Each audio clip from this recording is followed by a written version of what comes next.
The river was dead, and the kids had inherited its bones. Four of them walked the cracked gullet that was once the pride of the township, their toes worming through clay and silt, making new prints over the fossilized fish and popped air blisters. No shoes. They had been left up on the bank, next to the plastic grocery bag filled with treasures. Rusted spark plugs, bird skull, with both sockets intact, and a turtle. Out here, the sun crisped the mud to pottery. When it rained again, the river would steal it all back. But for now, this was their country. The smallest was called Peanut. He wasn't the youngest, just the one least likely to be missed if he never came home. Next was the gap-toothed girl. She could skip a rock 5 times, had a scab on her shin shaped like Idaho. Then there was the two tall ones, twins, kinda, but not really. Just grown crooked in the same soil. Quiet one had green eyes and a tongue like a switchblade when he used it. The loud one was his own echo. They had walked a mile's worth of the river in an afternoon, bare feet learning the language of broken bottles and jagged mussel shells. Sometimes they took turns, falling behind, just to see if the others would notice. They never did, not really. You had to holler or throw something to get noticed. "I dare you," said Echo, "to walk all the way to the bridge without touching land." Gaptooth whistled, low and sharp, a call she had invented herself. "Double dog?" "Triple," said Peanut, wiping his nose with the back of a muddy wrist. "All the way to the highway bridge?" Echo nodded. The bridge loomed a good 10 minutes walk ahead, its shadow a dark slash across the dry bed. None of them remembered seeing the river so low. None of them remembered seeing the bridge from beneath, not without water or warning signs. Green eyes squinted up at the thing. "If you go under, you gotta spit through the slats." Gaptooth grinned. "Bet I hit a car." "You can't even hit your own mouth," said Peanut, but he fell in behind them as they started the challenge.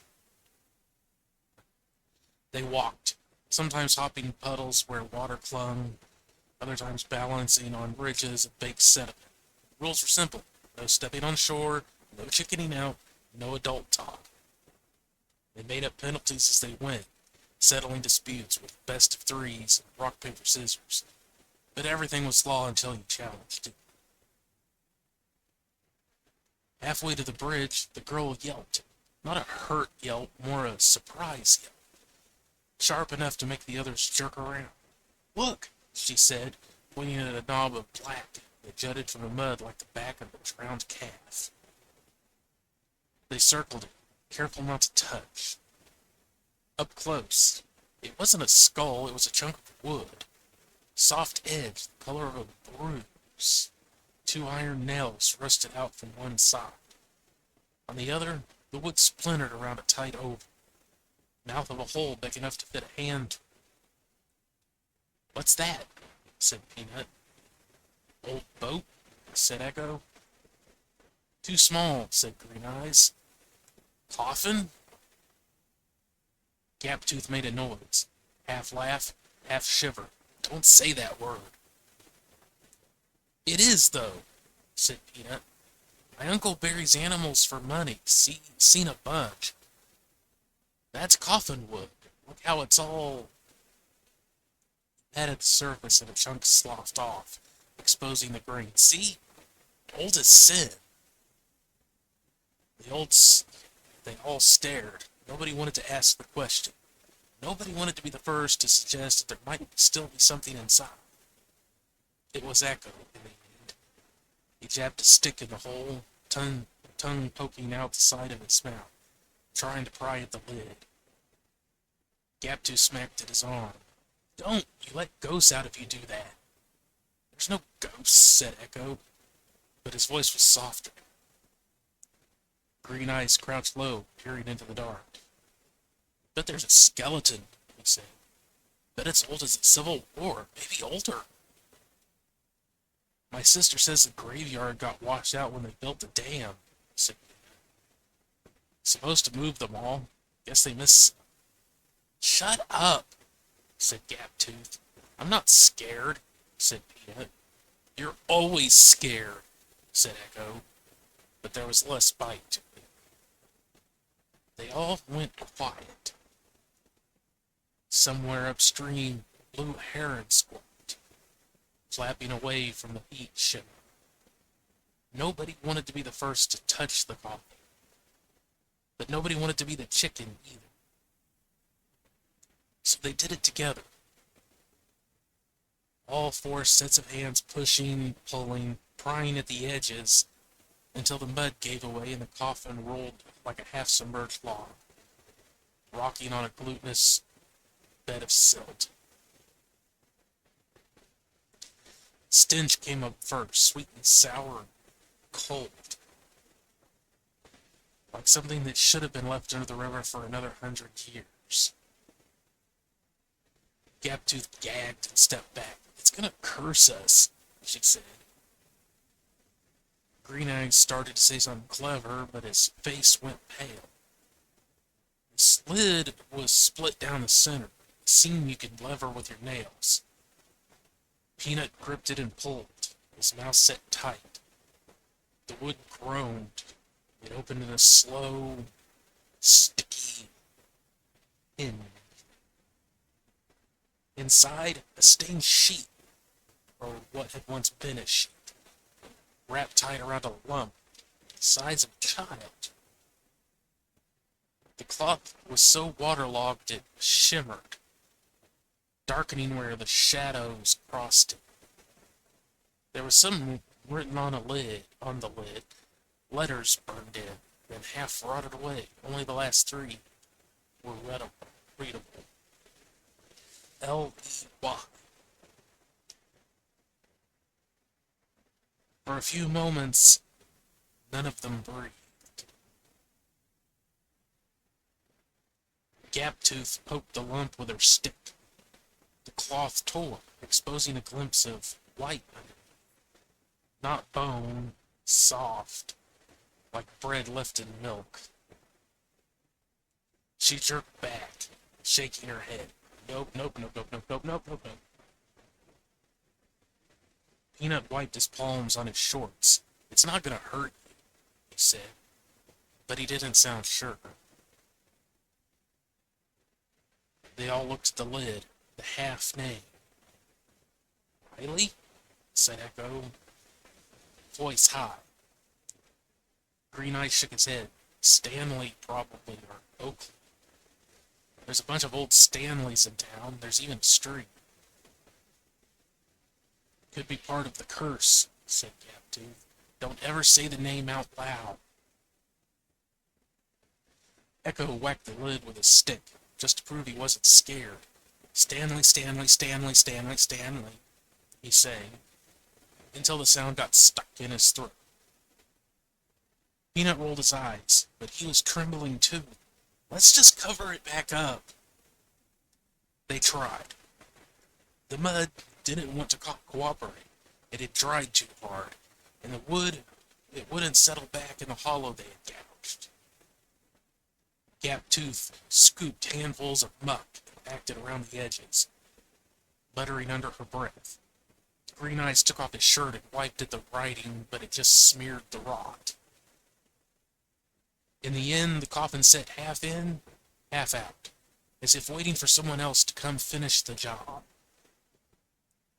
By this time, dusk was setting in, the shadows from the bridge growing long across the riverbank. The air cooled, but the stench hung around them. not dispersing like the other river springs.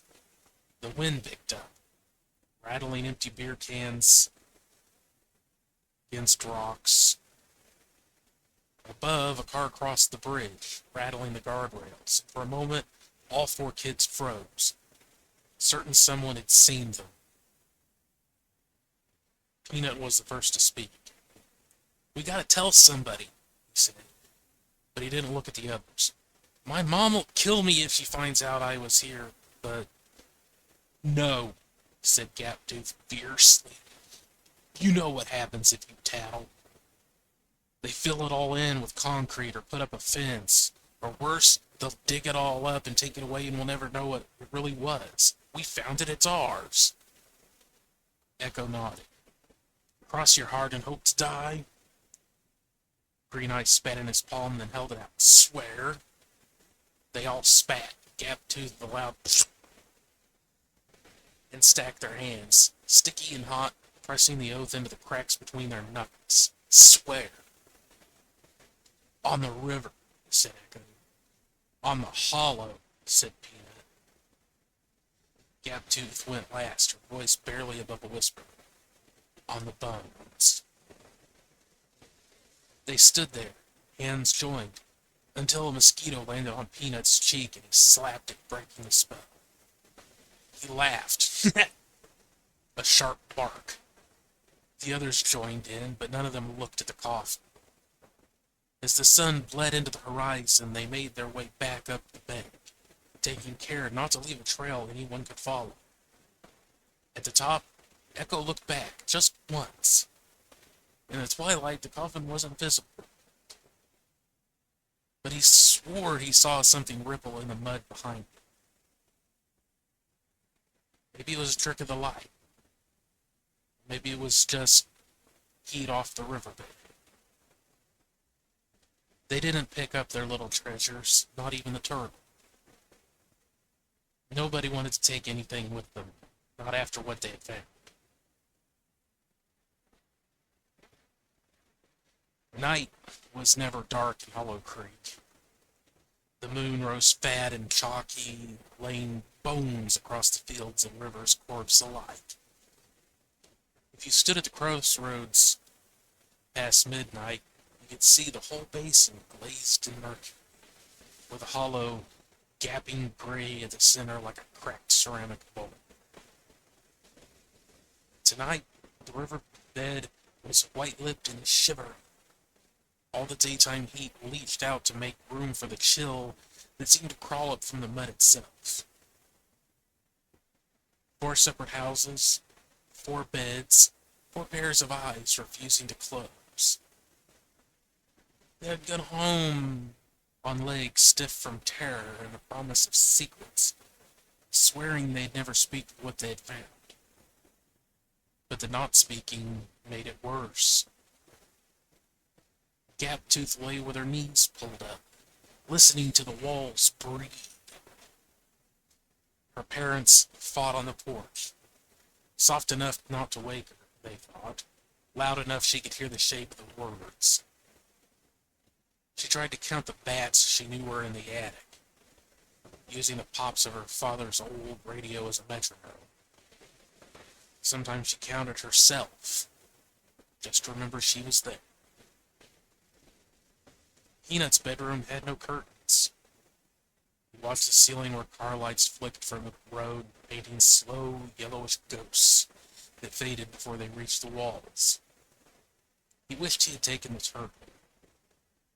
Maybe a pet would make the room less empty. He wondered if it was still down there, waiting for someone to bring it home.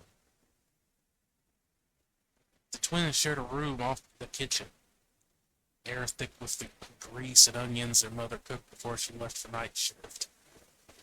Echo snored loud enough to shake the bunk bed.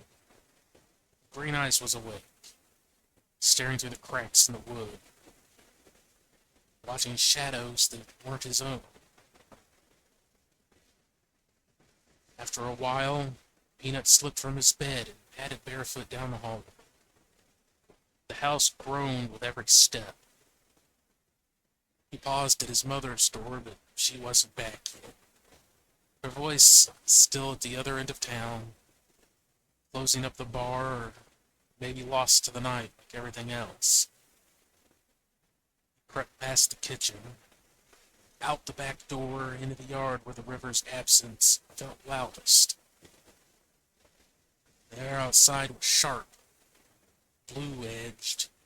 Old swings squealed in the wind, the sound like teeth on tin.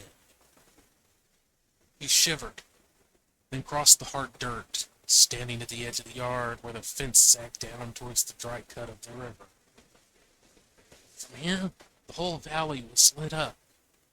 The moon pulled the riverbed into relief, and he could see the bridge as a black dash, and beneath it, a pale thumbprint where they'd found the coffin.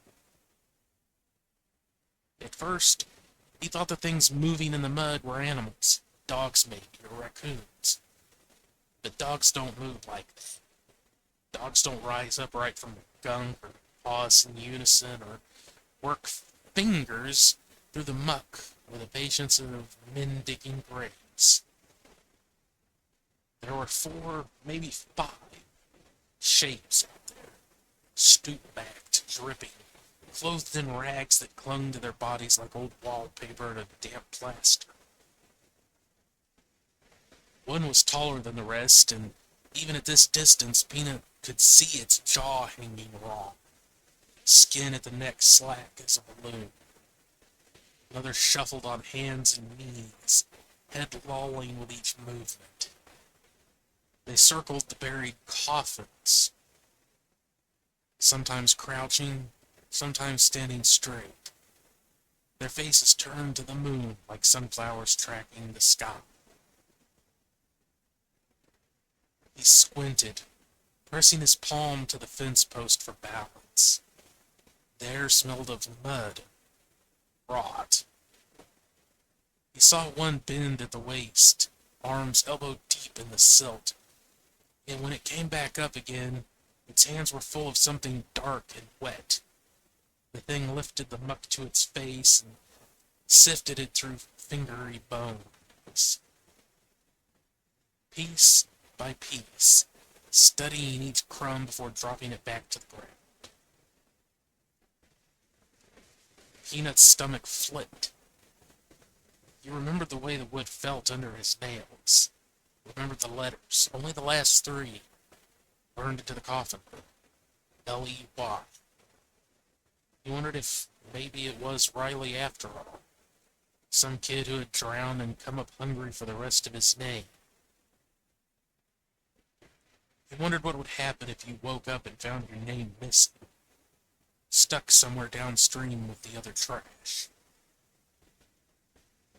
Another shape clawed at the earth and came away with a splinter of something. It held it up in the moonlight, slow, careful. Peanut saw the glint of metal, maybe just a bit of white wood, shining in the moonlight. The shape tucked it into its mouth, the teeth snapping shut like a coin going into a slot. The jaw worked for a moment, chewing. Peanut pressed his hand to his own mouth, afraid the thing would hear him breathe. He tried to remember every time he had found a bit of weird driftwood. Every time he had kept a rusted nail or a piece of something that looked like a toy but wasn't. Maybe he had been swallowing names for years, just a piece at a time, until all the dead in the river would come to find him and take it all back. He wanted to run away, but the river had him. He watched as the shapes worked their way along the bank, stopping here and there to dig, crouch, sometimes just to stare at nothing for a long, long minute. There was no sound but the wind, and the occasional pop of something settling in the mud. He squeezed his eyes shut, counting to 10 the way his mom had taught him when he couldn't sleep. When he opened them again, the riverbed was empty, or empty enough. Only the shadows stayed. pooling where the coffins had been, deeper than before. He crept back inside and shut the door with both hands, careful not to make a sound. He climbed into bed and pulled the sheet over his head, making a fort of it. A white shell against whatever floated in from the river. He whispered to himself over and over, not the names he knew, but all the ones he didn't. The pieces and syllables and half words he had ever found. Somewhere in the night he dreamed he was walking the river at midnight, following a trail of teeth. Each time he bent to pick one up, it burrowed into his palm and left a letter behind, hot and bright as a burn. He walked all the way to the bridge and saw that it was covered in names, hundreds of them, carved in rows along the underside, like the marks of 1,000 lost children. When he woke up, it was still dark. His mouth tasted like silt, and he couldn't remember the sound of his own name.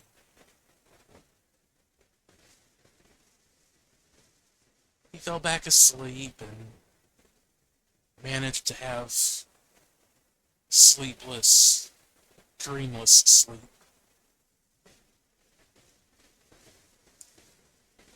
But in the morning, the town pressed itself into Sunday routines. Radio stuttered out polka and sermons.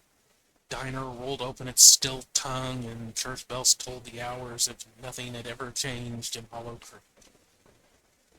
The river, though, had changed. Even from a block away, you could smell it. Wet iron and old secrets boiled up by the sun. Nobody warned the kids to stay away because nobody thought they'd need to.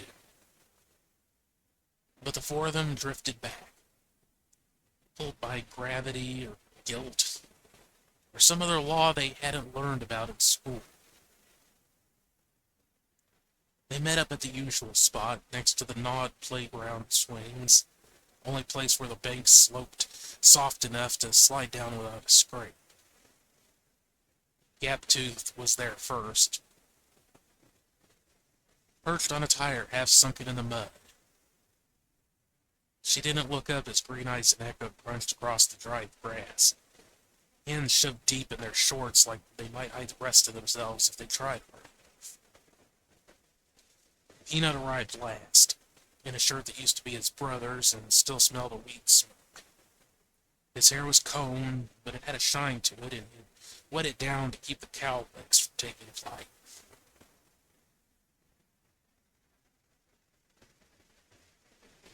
They stood, not talking, until Echo finally broke it.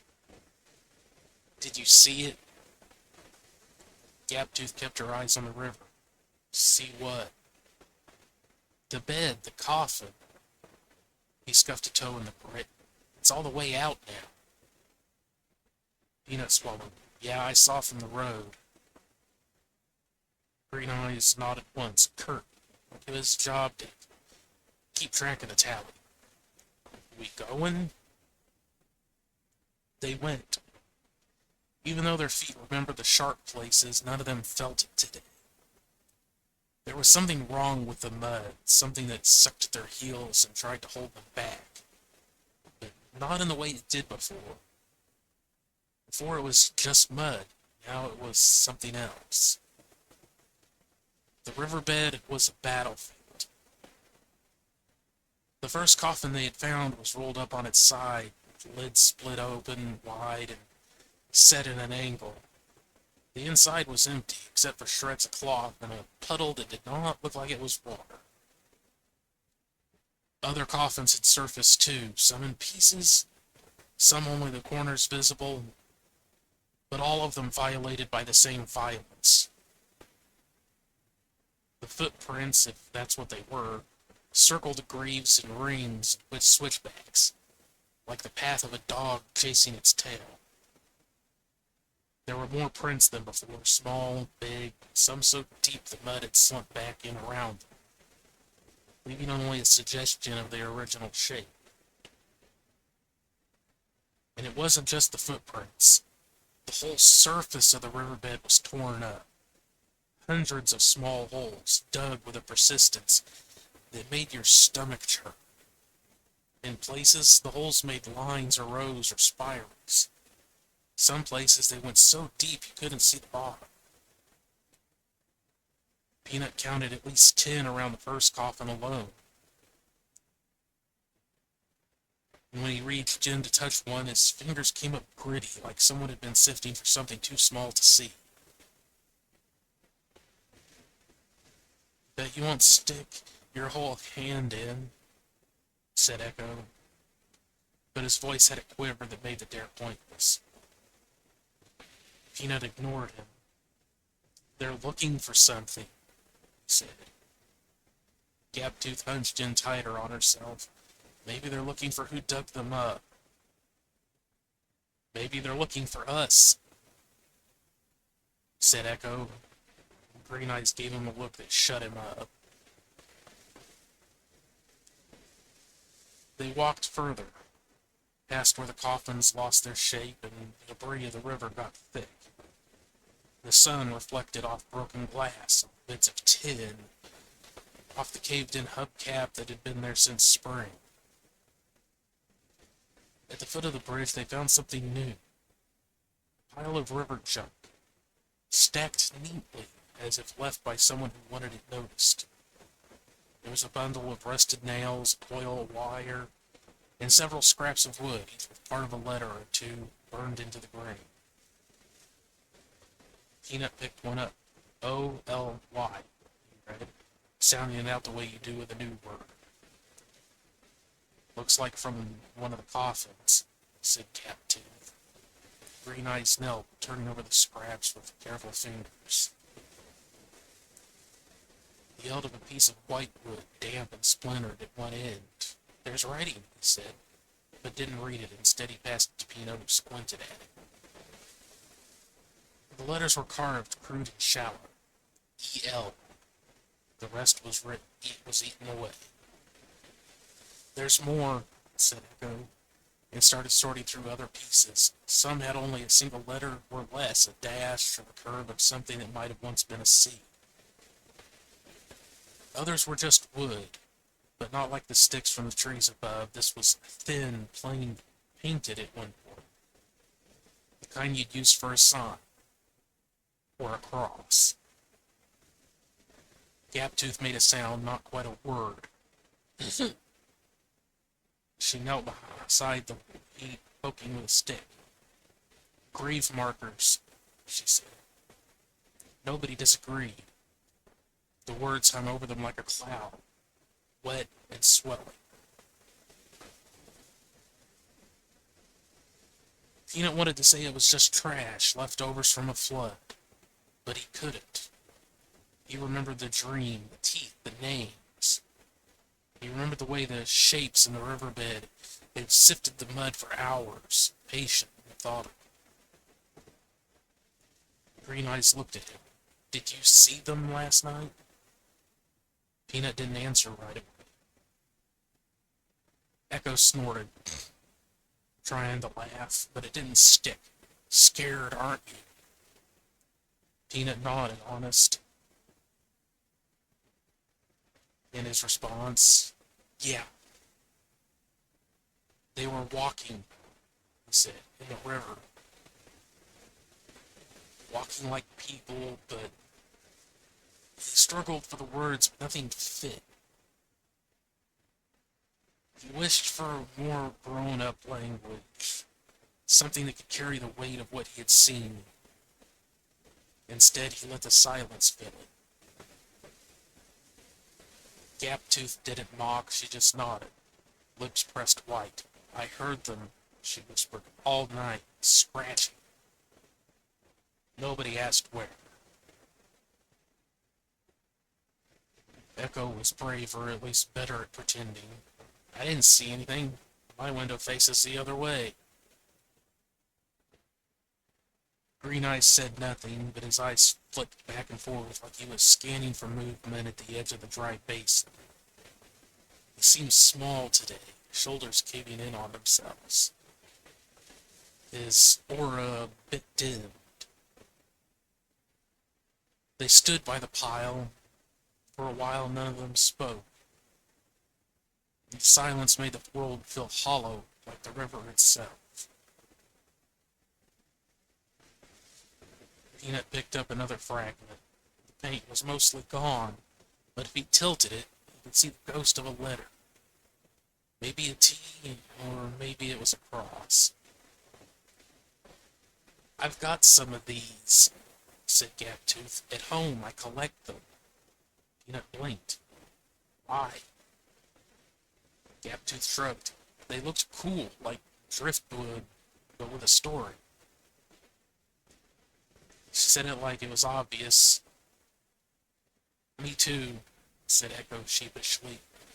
"I've got a whole box." Peanut didn't say it, but he had a few too. Bits he had picked up and pocketed without thinking. He remembered the first he had found, a wedge of wood with a burned-in V, washed up in the spring melt and so soft it bled into your palm if you squeezed.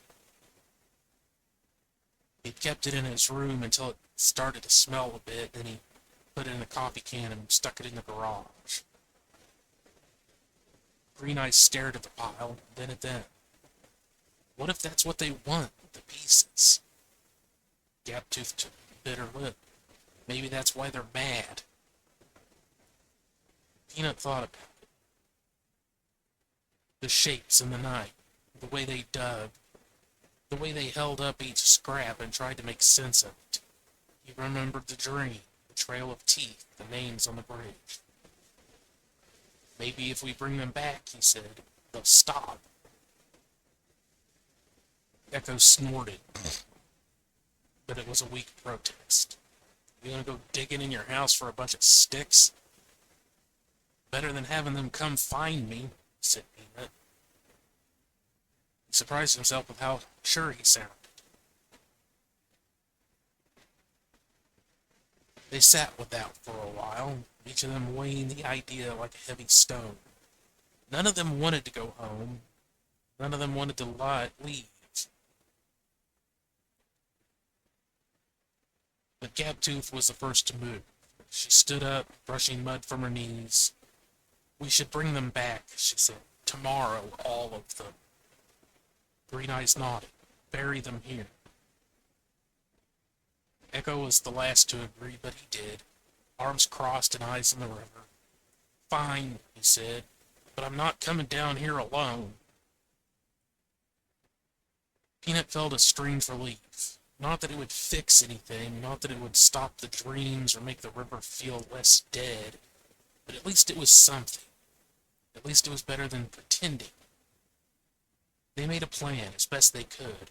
After school, meet at the swings, bring everything. Sticks, nails, letters, even the ugly pieces. No telling, no tattling, no parents. Especially no parents. They climbed the bank, slow, each step dragging. At the top, Gaptooth looked back. The riverbed was empty, but the coffin still waited. Open. A pile of markers set in the mud. They walked home together, but at the first corner they split apart without a word, each heading to their own house, their own secrets. Peanut took the long way, past the fire station and the half-collapsed barn, kept his eyes on the ground, searching for more letters, more clues. But the only thing he found was a flattened soda can and a dead snake. When he reached his yard, he stood by the fence and looked down at the river. From this distance it looked normal, just a dry scar in the earth.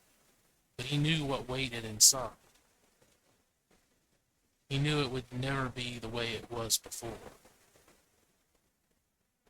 He thought about the box in his garage, the pieces of other people's stories he had pocketed without care. He wondered how many other kids in town had done the same. How many little fragments were hidden under beds or in junk drawers, waiting to be claimed. That night he slept with his window shut and the fan on high. He dreamed of the river, as always. this time the shapes stayed in the mud. They did not rise. They watched him from below with eyes bright as coins. They knew he was coming back. In the morning, he woke with a taste in his mouth, bitter like the river after a storm. He remembered his name, all of it, every letter. But now he also remembered others. He wondered if that would be enough.